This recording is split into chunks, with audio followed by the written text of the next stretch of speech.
President of the US-India Business Council, joining us from Washington, D.C. Two super sharp, insightful voices coming up on the Newstrack tonight. This is an episode you simply cannot afford to miss.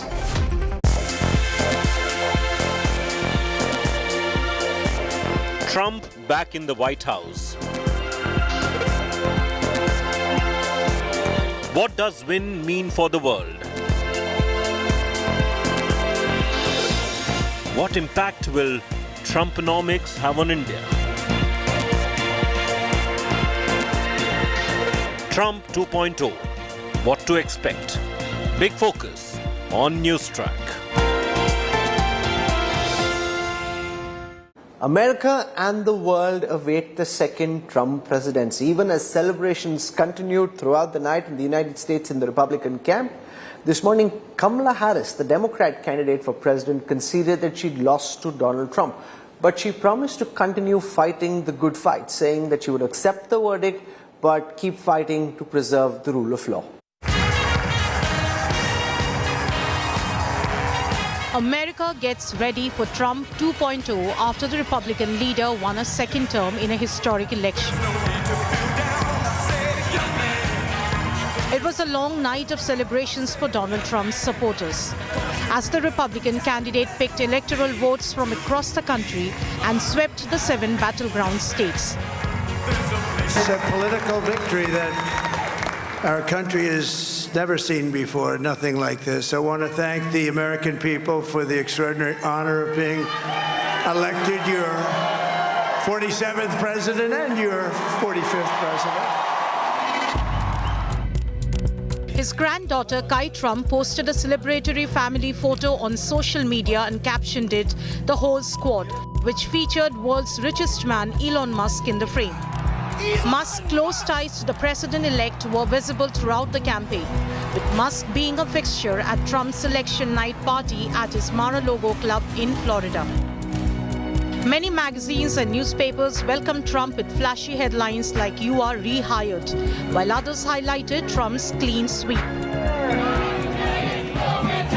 Meanwhile, at least 200 people gathered outside the Trump International Hotel and Tower in Chicago to protest Trump's re-election. Protesters were demanding an end to Israel's Gaza incursion. Trump, in his victory speech on Wednesday, had claimed he can end the war in a day. But we had no wars. They said, he will start a war. I'm not going to start a war. I'm going to stop wars. But this is also a massive victory for democracy and for freedom. Together, we're going to unlock America's glorious destiny. We're going to achieve the most incredible future for our people.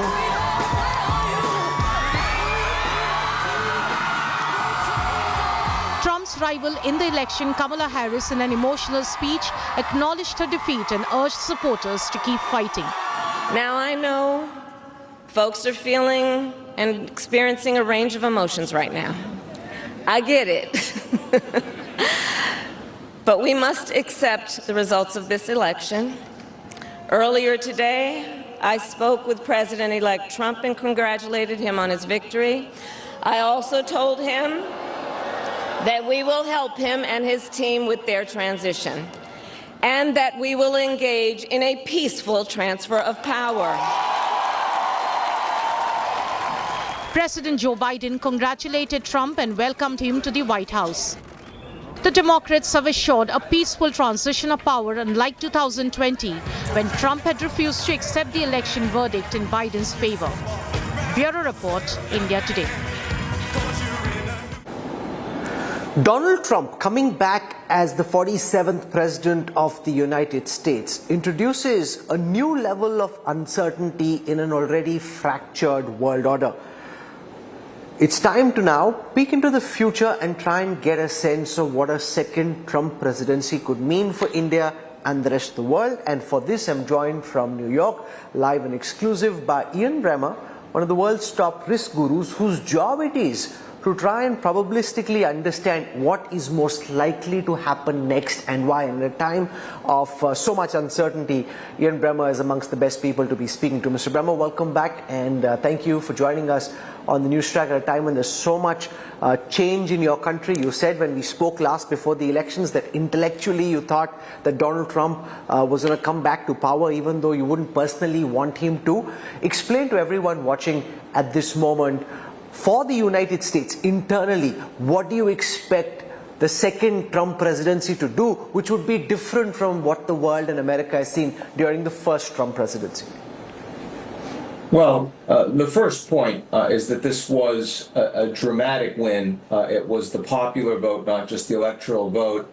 So you saw Kamala Harris conceding on the following day, everyone in the United States recognizing that Trump did win a free and fair election. Yes, there was some external interference, particularly from Russia. Yes, there were some internal concerns with ballot boxes, but nothing significant. So the election itself is done. It was held to a gold standard, and Trump has won. Now, this is an administration that comes to power on the back of dozens of convictions against Donald Trump. So the first point, what he needs to do very differently from the first time around, is he needs to ensure he has control over the so-called power ministries, the Department of Justice, the IRS, the FBI. He's got to, have end all of the cases against him, and he wants to make sure that no such cases could ever be launched in the future by anybody else. So there will be, I think, a politicization, even a weaponization of those institutions that could have some impact on rule of law, and it might be used, and this will be careful to watch, against some of his own internal enemies. A very important point, and something I think that concerns a lot of the Democrats that will be leaving power over the coming weeks. A second major point is that we've already seen some big wars open around the world. You and I talk about them all the time. And Trump has promised to end them. He says he's going to end the war between Russia and Ukraine in one day, and doesn't even need to wait until he's president, can do it in the lame duck. That deeply concerns NATO allies because they worry that he's not going to coordinate with them. It deeply concerns President Zelensky, who has already reached out to Trump in his first 24 hours to say, hey, are we good? I really want to work with you. But of course, he's very concerned he's going to face pressure to end the war where it is right now and lose that territory. In the Middle East, of course, Trump's first trip as president when he won back in 2016 was to Saudi Arabia and then to Israel. Those leaders have remained his and his family's biggest friends, supporters from around the world in the 4 years that they've been out of power. Wouldn't surprise me if Trump goes back, certainly promoting Israel very strongly, even saying that they should be going harder against Iran, against the nuclear facilities, for example. That's very important to watch. Also important to watch how Iran responds to all of this. So the context where Trump becomes president here, both domestically and internationally, so much more volatile, so much more uncertain, so much more dangerous than it was in 2017. One of the problems Donald Trump had during his first term was that the people he appointed in important positions didn't necessarily fully align with his agenda. That is likely to change during his second presidency. Who are the key personalities you are looking out to most carefully who are likely to feature in important ranks in the second Trump presidency? Well, you're absolutely right that he hired a lot of adults, people that were acceptable to the Republican establishment, that also acted as buffers, even brakes, on some of the policies that he would have wanted to implement. He certainly will not do that this time around, and that's particularly true for the Attorney General, for example. Bill Barr, who is very conservative but also very independent-minded in how he thinks about the country and rule of law, you would never see someone like that reappointed in a Trump administration this time around. So I think those positions, the question will be how competent they are, and if they're really incompetent, they might not get approved by Senate, though his big win makes it easier, makes the bar on that a little bit lower. But more broadly, you're going to see loyalists. And some of those loyalists, I think, are people we would broadly see as capable in their jobs. Some of them are not. Now, I think that Treasury, for example, will be a loyalist, a strong loyalist, but from Wall Street. The names I'm hearing, Howard Lutnick, who has been very involved in the campaign, first said, I just want to help you get elected, but as he's gotten closer to Trump, now wants a position of power. He's very interested. I also hear people like John Paulson, the hedge fund owner, other folks like that have given a lot to Trump and that he sees as friends and colleagues. Linda McMahon, longtime friend of Trump, head of the World Wrestling Federation, also very involved in the campaign, seems to want to be Secretary of Commerce. For a state, which of course India will be very interested in, some of the names that are presently floated, Bill Hagerty, the senator from Tennessee, the former ambassador to Japan. I think he would be considered the more practical, sort of traditional appointee, but also someone like Rick Grinnell, who had been ambassador to Germany, was the acting National Intelligence Council chair, and is quite close and quite friendly to Trump. Defense, Tom Cotton, the senator from Arkansas, someone that I hear an awful lot from the inner Trump circle. But, as you know, Rahul, President Trump is going to make these decisions himself at the last minute. He will not be second-guessed by other people, and he's going to feel much more unconstrained in how he does that because his message and his undisciplined campaign won and won big. So he thinks he doesn't need a lot of advice from people around him, that they're telling him to act like an adult, and he shouldn't have to listen to them. And that we saw that in the vice presidential appointment. Very different here. Mike Pence was the responsible adult figure that everyone was comfortable with. J.D. Vance is the guy who's the friend of Donald Trump Jr., who Trump liked personally, and who is the id. He's the guy that really channels the Trump message. And anyone that thinks, oh, J.D. is going to be like Dick Cheney, he's going to run the administration, make the appointees. No, he's not. Trump doesn't want anyone to take all of the limelight except Trump. And if he saw Vance starting to do that, he would cut Vance down to size. So what you'll see is a number of different competing power circles around Trump, but Trump is in charge, and Trump will make decisions on the areas that are important to him. And the reason why you might get someone like Hagerty, who is much more acceptable at state, is because, frankly, on most foreign policy issues, Trump doesn't care all that much. It's not his personal priority. And why Attorney General will be such a strong loyalist is that is a very high priority for President-elect Trump going forward. To what extent do you think this election has fundamentally recast the dynamics of American politics? Donald Trump is a convicted felon. He has serious sexual harassment and other charges against him. Despite that, there was a very strong pushback from America. A lot of the polls were wrong. Hispanics, Latinos seem to have voted for Donald Trump, which wasn't something that the polls captured. A lot of young men who were considered reluctant voters came out for Donald Trump. Is Trumpism now just the default manner in which the Republican Party is likely to function even beyond the Trump years? And then from a Democrat perspective, what would they need to do, in your view, to be able to capture the heart and mind of America again? How do they come back from this excessive wokeism that seems to have pushed them back? Well, the first point is that the reason that I believe Trump was going to win had little to do with Trumpism.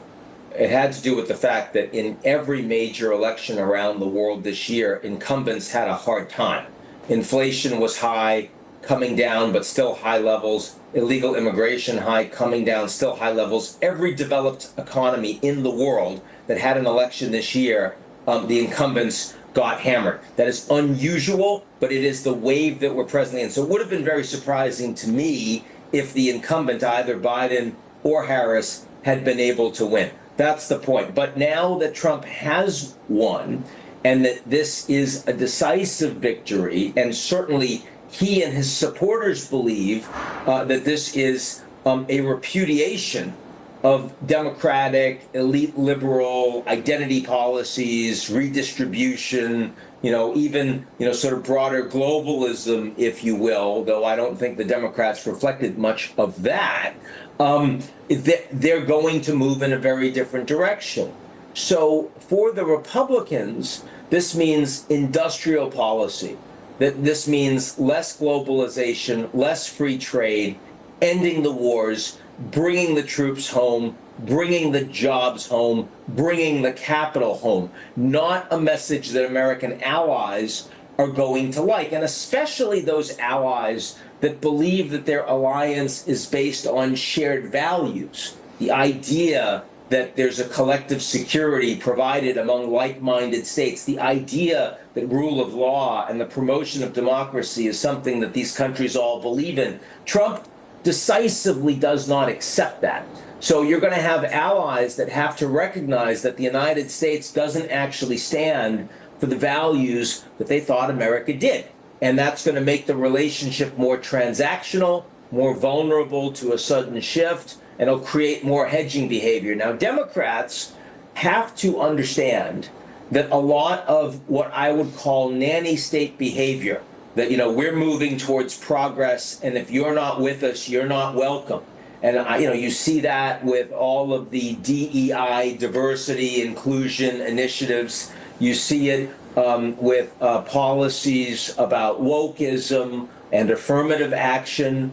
You see it with policies on transgender rights, for example, and gay rights. You see it with pro-choice, even, which has now been rolled back significantly by the Republicans. Much more willingness to accept immigration, even tolerate illegal immigration, and not resolve it with a heavy-handed position. The Democrats have decisively lost on those issues. They have a core of progressive, comparatively well-educated elites in cities that want that agenda, and that is an issue that they have lost many of their supporters. Their working class, their middle class, their Hispanic, their male supporters, even some black supporters around the country. And if Democrats want to win going forward, they're going to have to recognize that they went too far on issues that were not core to their party. And they're going to have to roll that back. They're going to have to accept that some of what they believe is right, the country is not prepared to listen to. That's a hard thing for them to hear. It's a hard thing for them to digest, but it's clearly a reality in the United States today. Prime Minister Narendra Modi and President-elect Donald Trump seem to have had a good first conversation, harking back to their old friendship. How is the Trump presidency likely to be different from a Kamala Harris presidency in terms of its relationship with India? What are the key wins that Donald Trump would want from India to be able to ensure that he can push the strategic friendship with India at a higher level? What could India possibly be looking to give him, which would get him really excited about India again?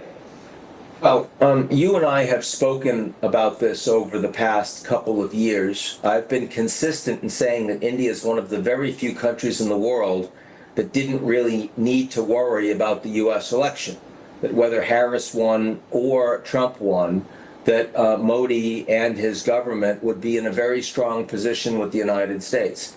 Now, the critical point for India is that Trump has a serious problem with China, and that problem is particularly focused on the burgeoning trade deficit. China's economy is performing badly right now. The only area of the economy that is outperforming is manufacturing. They are over manufacturing, and they don't have domestic demand, which means there's lots of dumping all around the world, both directly to the United States and also to the United States through third countries like Mexico, like Southeast Asian countries, even like India. So one thing that I think Trump will focus on, and Robert Lighthizer, who's likely to run trade as he did in the previous administration, will be to what extent the Indians are acting as a conduit for Chinese exports and making sure that there is coordination in preventing that or adequately tariffing that with the United States. That will be a priority, and that will be brought to the Indian government early. But the very fact that Trump will actively want to further decouple U.S. investments away from China will be an opportunity for India, especially with the Chinese economy performing badly. Now, if that goes too badly and China ends up having a real financial crisis, that could depress growth around the world. Also, that's going to happen in an environment where the U.S. is going to be more highly inflationary. More tariffs and also more pressure on illegal immigration, increasing labor costs, will significantly increase the cost of goods in the United States. That inflation will strengthen the dollar, and that will put more pressure on foreign currencies, especially in the developed markets. So I think the economic pressure on India from a Trump administration and from U.S.-China relations is going to grow significantly. And Modi's going to have to manage that, navigate that. Now, as you know, costs in India are comparatively low. Labor costs are comparatively low. There are lots of productivity gains from new technologies and infrastructure that India can still pick up. Most of the efficiency gains from the bureaucracy Modi's already accomplished over the last 10 years. But India is in a better position to respond to these challenges than most countries are around the world. Still, it's going to be a more challenging environment. As President Trump mounts pressure on China, what impact is that likely to have on the future relationship between Beijing and Delhi? We've seen the People's Liberation Army already agree to pull back from Depsang and Demchok, where there was a confrontation with the Indian army. Because of US pressure, are relations between India and China likely to get better? What path do you see, and to what extent do you think Beijing's actions are governed by the fact that Trump is now going to be back in the White House? Yeah, it's the opposite of the question you just asked me, and it's a very good one. Because, of course, if you are Beijing right now and you recognize that your relationship with the United States has the potential to go much, much worse, and if Trump is talking about 60% tariffs on all Chinese exports on top of their present levels, and the Chinese have no good way to respond to that, they need a better relationship with India. They need a better relationship with Europe and with other countries around the world. And they might hope that Trump so antagonizes his allies with an America First policy, and that the Americans become so distracted by their own internal debates and conflicts over rule of law, that this will create an opportunity for the Chinese to do more, to develop a better geopolitical position, especially in their own backyard in Asia. And so I expect that in the near term, China's desires to normalize relations with India are actually going to increase significantly. And this is a real opportunity for Modi at this point.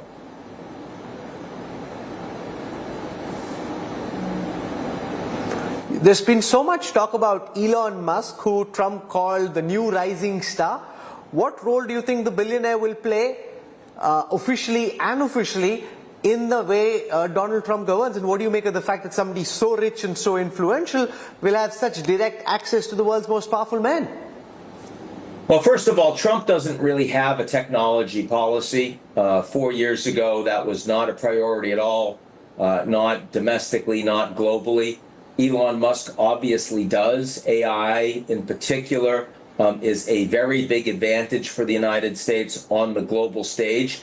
And Elon de facto will be able to have a significant hand, maybe the primary hand, in capturing the regulatory policy, the stimulus policy, the subsidy policy that you will see from the United States on issues that are core to his businesses. So, I mean, his $75 million bet on Trump is frankly the single best political bet I have seen from a U.S. actor in decades. It's going to pay off massively for Elon. Now, Elon, as you know, has a very big part of his business in China, particularly Tesla. And he's made trips to China. In fact, he's canceled a trip to India in recent year. And when he went to China, he put himself forward as, I'm the guy that can help you with Trump. I'm the guy that can help ensure that, he's not going to beat you up too much. Well, the Chinese are hoping that Elon is going to be their interlocutor. But is that really going to change Trump policy? Maybe it will help them on semiconductors, export controls, other areas that are adjacent to Elon's business, mutual development of AI. But on tariffs, I have a very hard time imagining that Elon is going to be able to help do a deal between the Americans and the Chinese. He is holding himself out as that. He will continue to tell the Chinese, I'm your guy. But that is an untested proposition as of now, and it will be tested.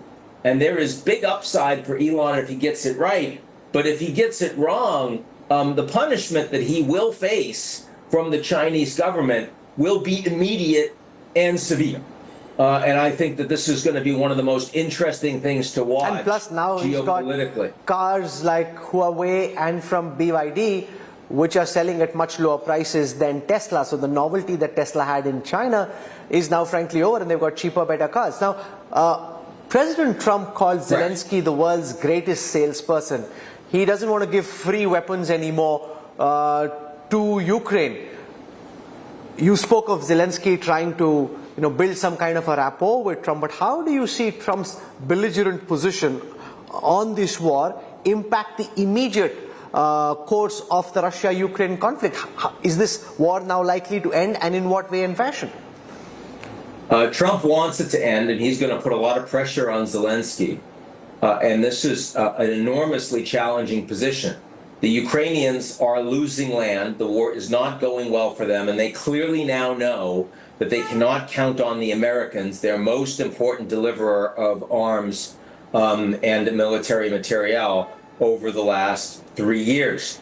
Now, there's a big question on whether or not the fact that the Europeans are so supportive of Ukraine, because this is such an existential issue for many Europeans in a way that is not the United States, will Zelensky continue to fight and rely on Poland and the Baltic states and France? And will that be enough? The German government is collapsing. We don't know what the next German government will bring. Maybe that will help Ukraine if Friedrich Merz becomes the next chancellor, probably more supportive, but that's an open question. So the first point is it's harder for the Ukrainians to just rely on the Europeans. The second point is we don't know if the Europeans will hang together. Will there be a strong, united EU position in support of Ukraine, or will more countries align with Trump and go the way of Viktor Orban? How about Meloni in Italy, for example? How about the Germans? How about the non-frontline states? What does it mean that France is facing internal challenges from the far right, from Marine Le Pen's party, for example? We don't know. What we know is that Trump wants to end the war. He's going to call Putin. He's going to call Zelensky and say, you've got to stop fighting now, or else I cut you off, Ukraine, or else I sanction you heavily, Russia. How do the Ukrainians respond to that? It's going to be very hard for them to say, okay, I'll end the war. But the consequences of them saying no are much more severe. So I think of all of the things out there internationally on Trump's plate, the number one issue, without any question, that has a real transition point, a tipping point under Trump, will be the future of Ukraine, the future of relations with Russia, and of course the implications for NATO. How is Benjamin Netanyahu likely to use Trump's presidency to push forward his agenda? They share a great equation. After the last round of strikes, is the conflict now between Iran and Israel likely to stay where it is, or do you think Benjamin Netanyahu will push ahead using this opportunity to try and recast West Asia in a way that suits Israel best, and he thinks this is the time to do it? I think the latter. We're close to a deal ending the fighting with Hezbollah and Israel. We might see that happen in the next few weeks. But on Iran, Jared Kushner has been circulating a plan to take out Iran's nuclear capabilities, saying this is the time to do it. He wants the Israelis to make that move. Trump has been saying that Israel's been restrained by Biden and should be acting in a much tougher fashion against their enemies. Netanyahu certainly sees that his dominance militarily and the inability of Iran to respond effectively against Israel makes this a unique time. So if the Iranians proceed with further strikes against Israel directly, or as we've heard recently, perhaps through their proxies in Iraq, the potential for this war to expand in Iraq is real. The potential for the Israelis to decide to strike Iran's energy facilities and their nuclear facilities with global consequences, I think, has gone up because of the Trump election. Now, a big question, Rahul, is that more likely before the elections or after? After the Israelis could coordinate an actual response, an attack with a Trump administration. Before, the war is expanding when Biden is still president. Trump doesn't have, any accountability. Then he becomes president. The Israelis announce the war is over. He's ended the war. So, I could see it either way, frankly. The Israeli prime minister, who just sacked his own defense minister, creating more consolidated power around him, is in a strong position right now. Super sharp insights as always, Ian Bremmer. Thank you very much for taking our time. Really appreciate it. Thank you. My pleasure, Rahul. Be good. To talk about the impact that the second Donald Trump presidency can have on trade ties between India and the United States, we're joined now live from Washington, D.C. by Ambassador Atul Keshav.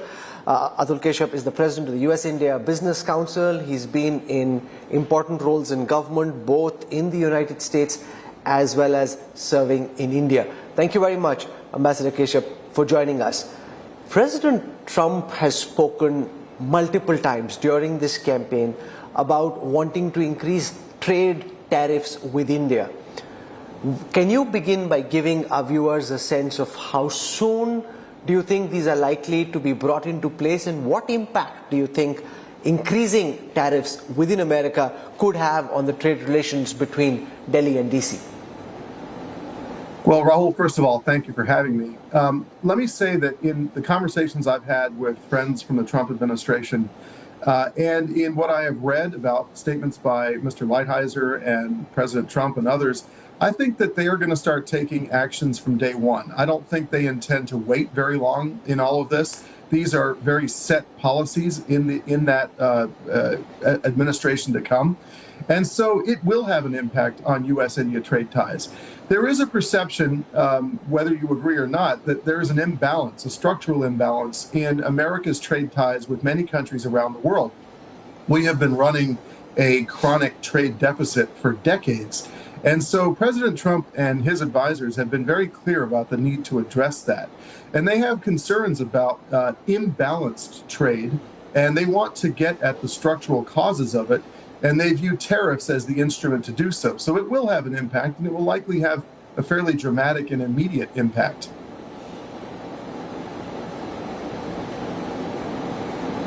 Now, America is one of the few countries with whom India has a trade surplus to the extent of about $36.74 billion last year. That's something that Donald Trump, you're saying, wants to aggressively counter. Which are the sectors that you think are most likely to be impacted in case President Trump does push through on his promise of increasing trade barriers with India? Well, here's how I'd like to address that. First of all, I think that there is an opportunity here for Delhi and for the Indian people. If you think about it, President Trump has very good relations with Prime Minister Modi. Indeed, look at the telephone call yesterday and the tweets of congratulations. There is a real warmth there, and it stretches back to the first Trump administration. That is a point of leverage for the Indian people. And I think that what the Trump administration is going to be looking for is to see which of its partners around the world are frankly willing to play ball, or if you will, make a deal. And if India telegraphs early on that it is ready to be a collaborative and productive partner and to engage on what the American people have said clearly through the ballot box are their concerns about their economic relations around the world, then there is an opportunity here for a transformative trade agreement. I have always argued that both of our governments need to be ambitious about trade with one another. We may not be able to adhere to the old multilateral trade ideology and theology of the past, but we should take care of one another because we are high trust economies and we are strategic partners, quad partners, and that there ought to be ways to facilitate things that will help each other with our supply chain concerns coming from the pandemic. And this involves, making sure that each other's companies are treated fairly, that they aren't unfairly targeted in a discriminatory manner in each other's systems, that the regulatory processes are made easier, that there's mutual recognition of standards, that there are agreements on things where we excel globally, like on the digital economy. There is a lot that Delhi and Washington can do to play nicely with one another, and I think this is a real opportunity given the very strong existing relationship between Prime Minister Modi and President Trump. But the fact is that the proposed free trade agreement between India and the United States has been in negotiation for several years and nothing has come of it so far. Why do you think that this opportunity can actually lead to the completion of a free trade agreement? Because all the efforts so far have led to a lot of talk and negotiation, but no final outcome. Well, a couple things. Number one, you may recall that in the last days of Trump 1, the Indian and U.S. governments were actually getting very close to a meaningful trade agreement. It wasn't a free trade agreement in the traditional sense. It didn't have all of the many different chapters, but it was going to meaningfully increase and augment U.S.-India trade. And there was sincere good faith effort by negotiators on both sides to push it through. Now, it didn't happen, but the threads of that can be picked up. They don't have to start from zero. And the other thing that clarifies the mind and sharpens the thinking and motivates both sides will be the potential for tariffs. I mean, this is a negotiating maneuver that obviously focuses the mind. And so I think that given the goodwill between Delhi and Washington, and given that we have an rapidly evolving strategic, economic, and technological convergence, that there are enough good reasons for Delhi and Washington to be able to make a good deal. Indeed, Delhi's probably better positioned than almost any other country on earth to strike a good and constructive deal. It does require, however, that there be meaningful concessions. And one of the observations about Indian trade deals in the past is that there haven't been these kinds of meaningful concessions that actually address some of the concerns of the counterparties. So again, this is a golden opportunity. When these sorts of things come along, let's try to seize them and make something really good happen for both of our countries and both of our peoples. Well, you're saying that there must be counter offers made to the other party in that free trade agreement, but if that were to be done beyond what's been done in the past, then the likes of Commerce and Industry Minister Piyush Goyal and others in the Modi government would come under a lot of fire from the opposition. So there's the political reality of those concessions as well, which will need to be dealt with. So while Trump calls India a tariff king, his real target really is Beijing. Xi Jinping's administration has been in his crosshairs. He's spoken of increasing tariffs to 50-60%, even if that's what you're calling a negotiating maneuver. But if he increases tariffs, how do you see that impact the bilateral relationship between China and the United States, which in any case is strained? And what impact could this have on the larger global economy in your view, Ambassador Kashmir? So this goes back to the experience that we all had during the pandemic. And I was in government during Trump 1. I was working on China policy very directly.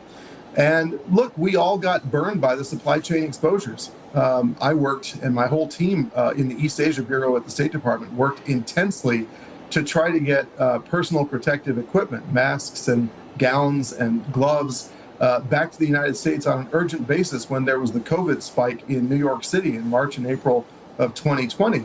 And we, although we controlled and owned a vast majority of the production of that around the world, so much of it was in China and it was export banned. And so we had to put in giant amounts of effort to get around that. So there is a shared trauma from the exposure of supply chains during the pandemic that every country around the world is trying to address. The Biden administration worked on it through the Initiative on Critical and Emerging Technologies, which they launched with us at USIBC and the U.S. Chamber of Commerce. It was an important initiative. Let's see how it may continue, in what form, and under what branding in Trump 2. But the supply chain concerns are still there, and they are particular on things like defense articles, semiconductors, but also on pharmaceuticals, including pharmaceutical precursors. And this is where there's actually a really good opportunity for Delhi and Washington to work productively together to forge an even tighter and closer supply chain partnership that is really well set within the established high trust democracies of the world. And whatever impact it may have on U.S.-China relations, I would say that everybody wants to have constructive relations among the great powers, the great nuclear powers. But at the end of the day, the U.S. also has the right to indemnify its people from the risks of having supply chains that might cause some strategic discomfort. Last question on immigration. Donald Trump wanting to act against illegal immigrants, but he also seems to have views on those who've been in the United States for a long time and have been in the queue to get a green card.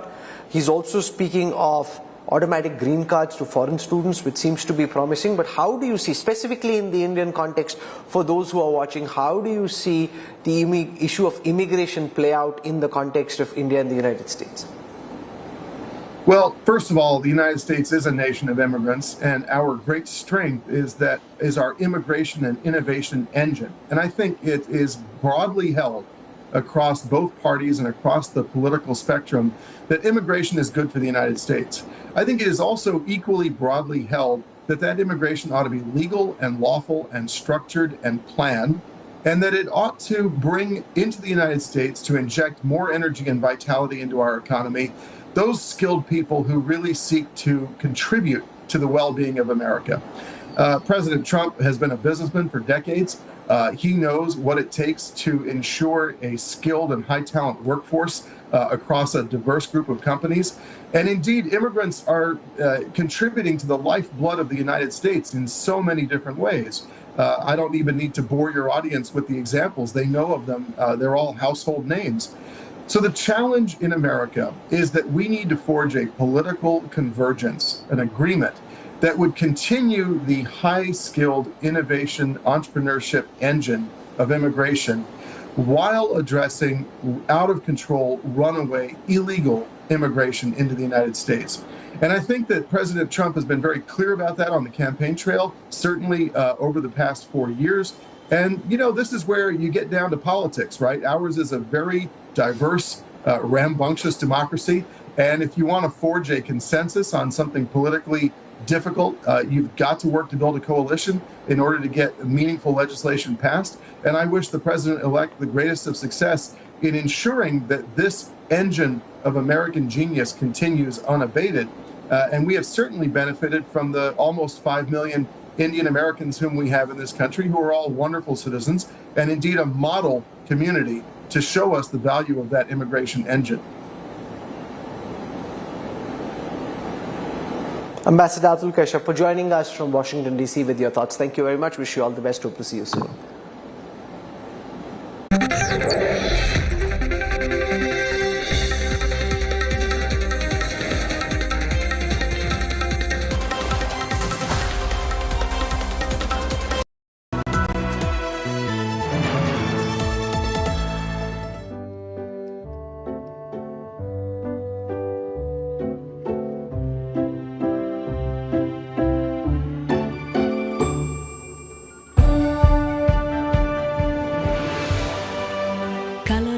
Cola makes you wish everything was as vibrant.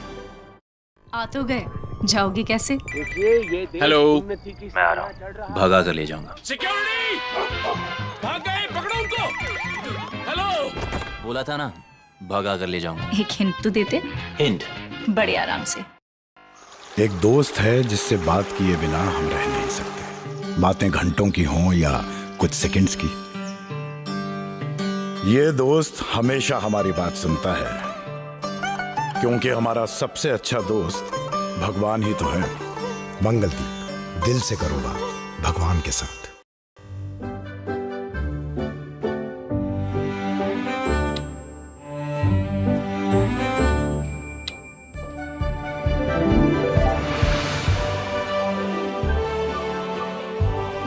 Pure Wash Electronic Seat by Kohler. Wish everything was this intelligent. Motorola Razr 50 Ultra comes with Google Gemini.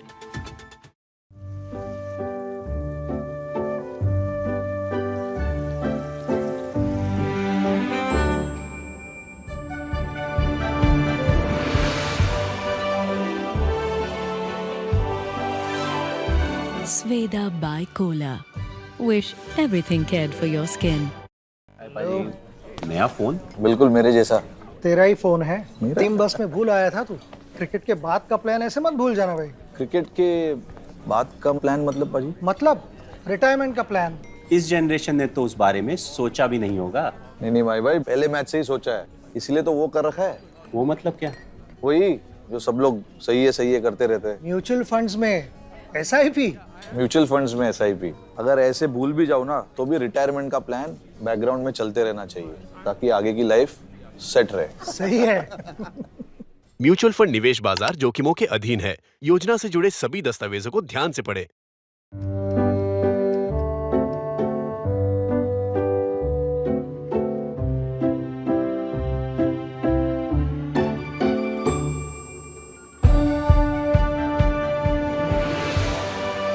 Colors by Kohler makes you wish everything was as vibrant.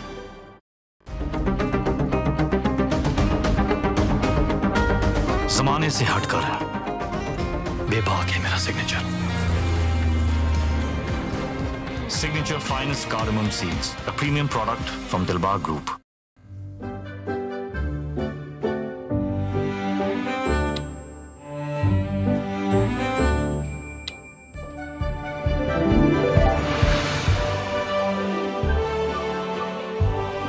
Pure Wash Electronic Seat by Kohler. Wish everything was this intelligent.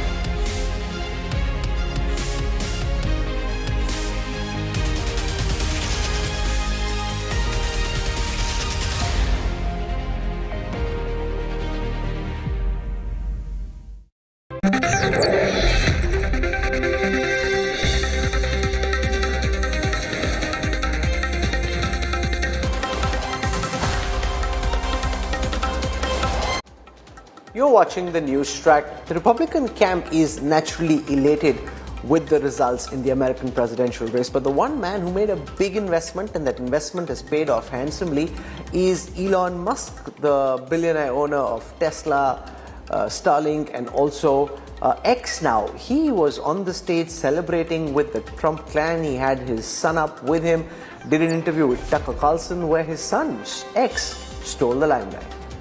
Okay, I guess so. All right, we'll get Mini-Me here. It certainly is. Mini-Me, you complete me. What's your name? What's your name? Actually, I'm going to show you it does this we're on TV. I think it is. This is wild. X, should we help President Trump? Yeah. Well, you have. Truth from the mouth of babes. It looks like, it looks. I started this, the quiet lead. I don't know what you're saying, X. But you're getting, you have the general vibe. Yeah. Before in SpaceX, it quietly just do whatever we want.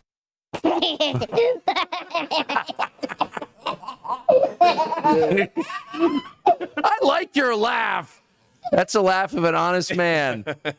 Yeah. I think this. What's your assessment? Did this work? Is he going to win?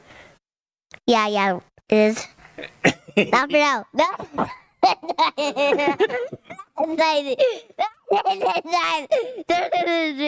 think it's done. You think it's done? Yeah. But not for now. Not for long. So where are we? 89. Okay, so it's 10:52. It's a little earlier than Obama told us we're gonna have to wait a month or something. Yeah. Start for L. I mean, I'm looking at the data as it comes in from every county in Pennsylvania, and Oh, he can tell us. It's all right.